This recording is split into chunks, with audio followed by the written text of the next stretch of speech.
it's Lisa. I'm here with a decor project. Instead of home decor, this is school decor. My stepdaughter is taking the position in her school of being the librarian. So I saw this project on Pinterest where they had these 4 letters and they organized them this way on a wall. Well, I guess they spelled it properly.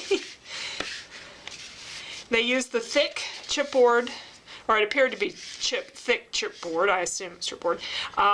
And I got these at Hobby Lobby in the scrapbooking section, and this is the way they had it organized, but of course you could do it horizontally. You could set them on a bookshelf, and for that reason I'm going to cover both front and back of mine. As they did, they had covered the front of theirs with book paper. So I'm going to cover all the sides with book paper with a layer of gesso first, and I may do some kind of outline with some ink around the edges. I haven't decided whether I want to do that, but I've picked out quite a few book papers from my selection. If you're interested in book paper for your projects, I do sell some over on my Etsy shop. This is a page from an old library book about flowers and all kinds of, some sort, obviously nonfiction. These are all, well, there's some children's books, but otherwise they're nonfiction. Dictionaries and thesaurus and some sort of Latin book, really old, a little bit of music paper in there, and lots of children's books. And I'm going to use some of the drawings and just leave the natural color. They had not done any painting to theirs, so I'm not going to either. I'm just going to put the I don't plan to, unless I decide to go over it maybe with sort of an antiquing color for the whole thing. Here's a textbook and a map. And I may need more, but if I do, I'll pull some additional things. And I went ahead and used a relevant map. So I'm just going to coat all this with gesso on both sides, and then we'll start putting on the papers. And I want to get this really good and dry before I send it off. The coat of gesso is probably optional because I'm going to put a lot of Mod Podge on this, but I think that it will add a little bit of extra weight to it. Sturdiness, I guess is the word that I'm looking for. And also, if I have any gaps in where I put the book paper, then the white will just show through, and that's a little bit more like the background of book paper. So I'm spreading these out. I have certain ones, like the one there that has the poem and has a boy holding a stack of books, that I really want to showcase. And I have one that has an owl on it there to my left. Then I'm going to make the owl show up. I think I'm going to put it at the top of the A. So just sort of placing them around, not covering every surface, because it always takes up a little more or a little less room when you start putting your Mod Podge down than what you think. So just getting a few pieces out.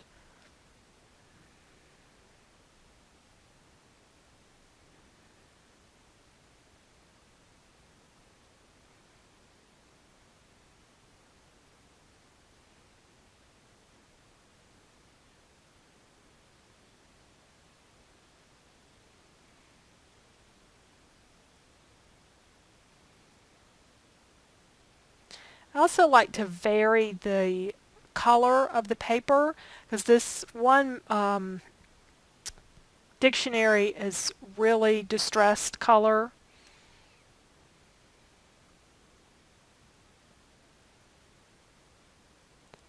And most of them are going upright so that you could read the words, but I have a few pieces that I'm going to end up doing at an angle. I don't want to emphasize the music a little bit, but I'll probably do a little bit with that. And of course you have maps and libraries, so I thought the map print would look good.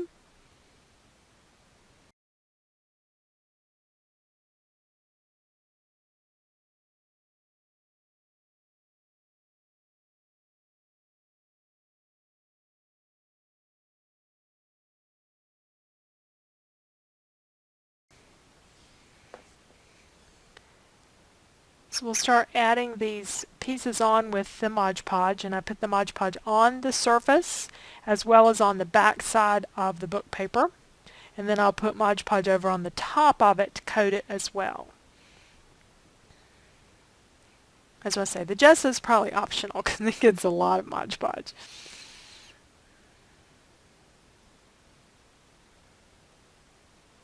One of the things I especially like about book paper is that it's usually thinner papers and it folds over corners and things really well.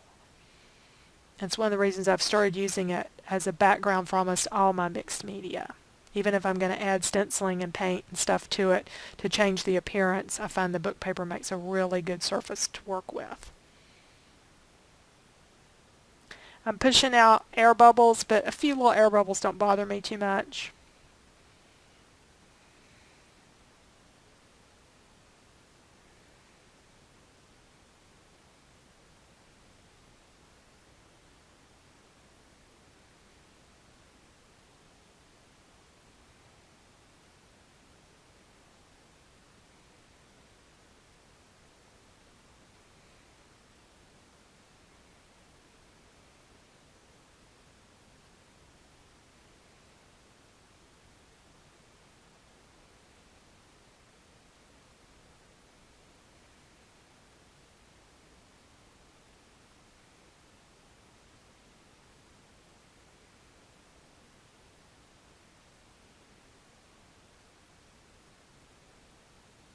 And we've got lots of curves, or corners rather, to go around to do these 3D letters.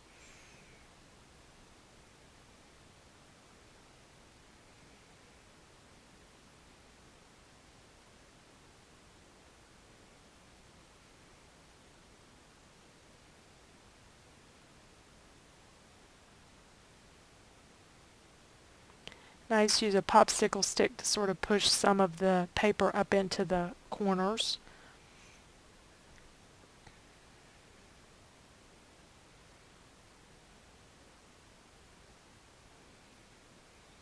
And here's one where it's going to run kind of crosswise. I think this is a Latin dictionary or a Latin reference book of some kind.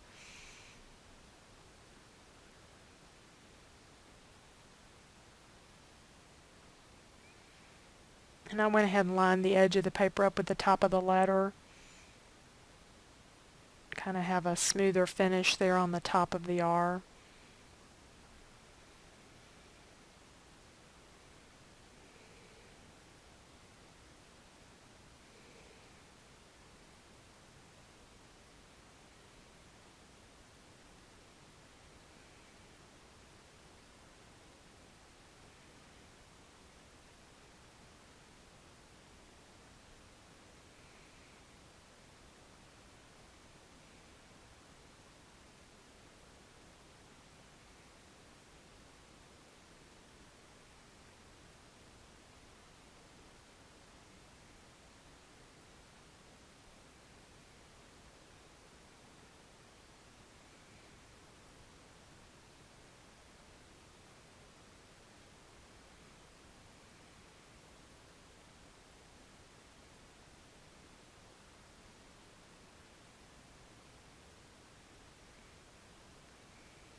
And like the insides of that center of the R, I will put something in there. I do most of those inset parts, those little holes in the letters.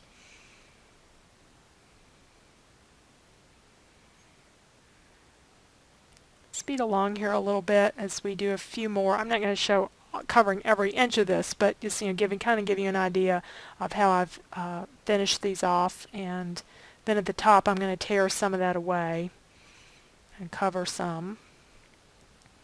Make that owl sort of a prominent feature. So I think he's got a book or something, so there again it kind of goes with the library theme.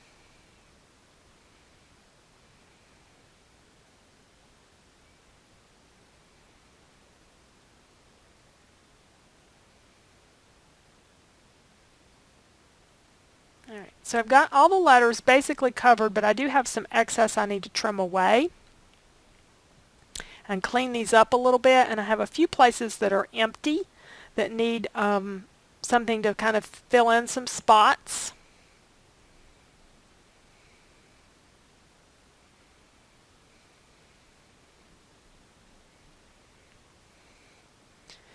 The A is one where I just sort of paste it across the top and then I kind of cut out the middle.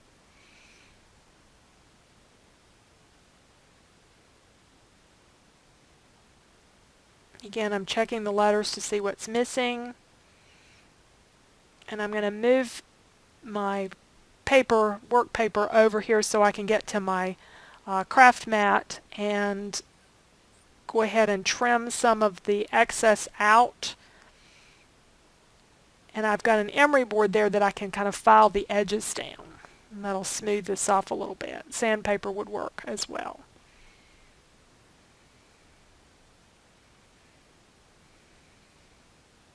And of course I do this after everything is really good and dry.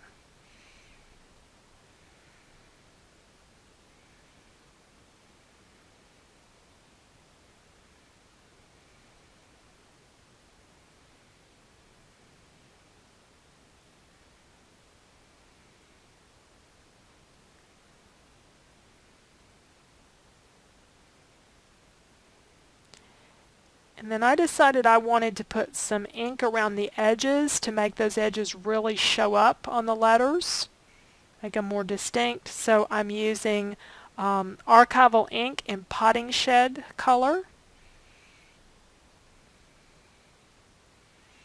And I'll do that wherever I can touch the edges with the ink pad, and where I can't, I'm going to have to use a sponge, which is not going to be quite as precise, but it will still kind of get that color in there and help outline the letters a little more closely. And I had already done the fronts of them, and I didn't videotape that part, so I'm doing the back side, but it's the same process, of course, since I wanted to do front and back of my letters. And then I'll put a coat of Mod Podge over the whole thing. And here are our finished letters. And then I've done the back side as well, so if she decides to sit these up, say, on a bookshelf that you can see front and back, you'll still be able to see both sides of the letters and they'll still be finished. The only thing I really didn't do was like the inside of this A. It was really hard to get in there, and I decided I'd just leave it. I probably could have put something there on the bottom, but I decided just to leave that. So anyway, it's a really easy project to do with the large letters. It's a book paper, Mod Podge, and then a little bit of permanent ink to go around the edges. And I did put a final coat of Mod Podge on these, so that'll protect them. Thanks so much for joining me today, and if you are looking for some book paper for your projects, check my Etsy shop at Lovely Layers Art and see what all is available for your mixed media projects. Thanks for watching.